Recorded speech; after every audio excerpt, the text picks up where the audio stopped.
Adja Aïda Fall bokk ci communication Aquatech dégage ñu teew fii tey rek di wax ni Aquatech bu baaxoon du fi jóg bu defoon lu baax duñ ko fi jëlee bañ ko fi jëlee nag la sunu doom yi taxaw loolu leer na ñëpp ñoom ñu daw tëj forage yi bëgg Mboro dee sunu doom yi taxawal Aquatech dégage ñooy doxal mu ngi dox comme ni ñu ko waxee mu ngi dox ñu ngi fay Senelec ndox maa ngi daw ci kër yi ñu ngi installé ndox yi ci kër yi ku ko weddi nga ñëw vérifier ici à Mboro mais li ñuy dëgg yi ñuy am ñu naan forage yu Mboro yi màbb na comme ni mu ko waxee le sous-préfet ak waa Aquatech yi di wër di wax ay forage yu Mboro yi màbb na ak waa Mboro ngi ci ay jafe-jafe te loolu mënuñu ko gëm amul ñun ñu ngi F1 lañ toog nii te bu ngeen fiy jógee di ngeen dem F2 ngeen xool ndax boobu forage màbb na wala déet benn forage màbbul Mboro ndox maa ngi daw 5 ñu ngi doxal Senelec nag indi nañu ay compteur intelligent fu ñu daan fay 3 millions doublé na ko yooyu yëpp ay galgal la waaye ñun dañoo gëm ni Mboro dafa war a am ndox ñun ñooy taxaw suñu taxawaay man en tant que jigéen maa fi taxawal jigéen ñi ndax problème ndox bu amee jigéen ñi ñoo koy gën a ressentir damay wax ne Mboro gu amul ndox gi moo fiy jeex taxaw nañu suñu taxawaay te dañuy régler problème bi bañuñu ci dara heure bu fi ñëwee même jour du Tabaski bu fi ñëwoon dinañ jéggi xar yi dem defante ak moom comme nañ ko defoon caabi yi dootul dellu ci loxo Aquatech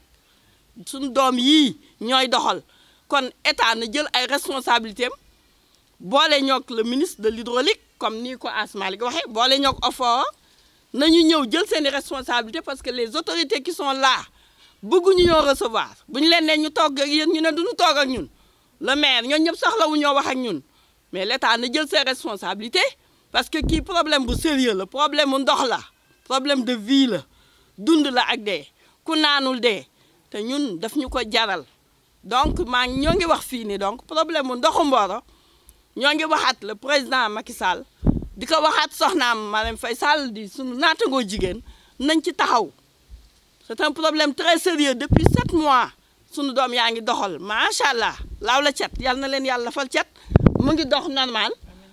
mais bu ñu yàq di wër di wax loo xam ne li amul jaaduwul nit day wax dëgg te yàlla tax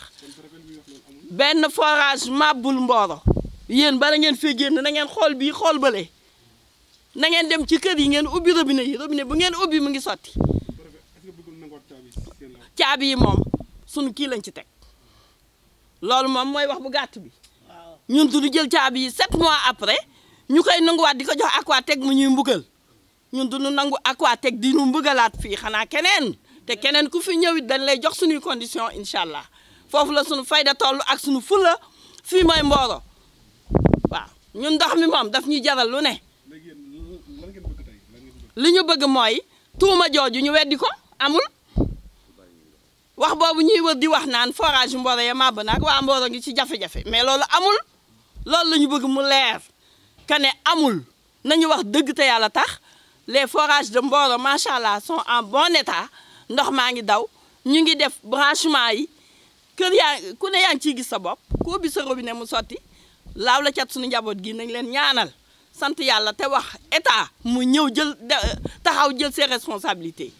ndax moom moo war a ñëw taxaw moom la ñuy xaar mu ñëw jël ses responsabilités bëgg nañu waxtaan taxawal comité de gestion communal ñun loolu lañ bëgg fii am fi kenn ku toog ku soxlaa téye ndox mi ñii ñëpp ku nekk yaa ngi ak sa liggéey ñun dañoo bëgg état ñëw taxaw l'Aquatech est une équipe qui ne gagne pas une équipe qui ne gagne pas on la change duñ ko fi bàyyi mu di ñu rey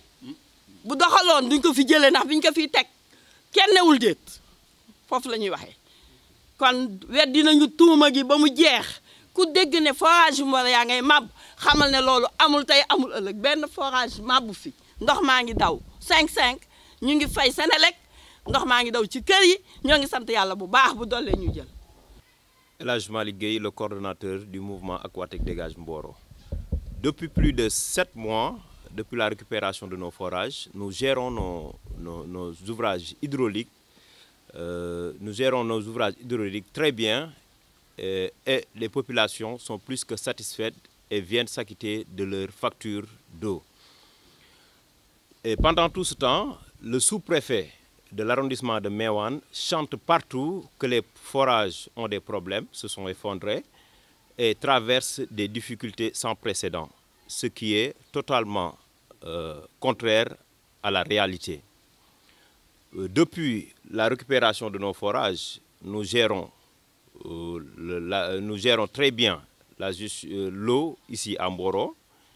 et nous sommes parvenus à payer notre dette de plus de 57 millions que nous a laissé la société Aquatec depuis plus. Nous avons récupéré nos forages et nous les gérons très bien. Les populations ont ressenti une nette amélioration et viennent s'acquitter de leurs factures, ce qui nous permet de payer nos charges. Et pendant tout ce temps, le sous-préfet de l'arrondissement de Meouane, en l'occurrence Ibrahima Ndaw, chante partout que les forages de Mboro ont des problèmes, se sont effondrés et traversent des difficultés sans précédent. Ce qui est totalement contraire à la réalité. Les forages, nous les gérons très bien et nous parvenons à s'acquitter de la dette de plus de 57 millions que nous a laissé la société Aquatec. Nous avons mis une acompte de plus de 28 millions avec nos factures d'électricité mensuelles. Mais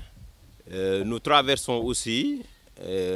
pas mal de difficultés avec la Sénélec qui nous a installé tout récemment un compteur intelligent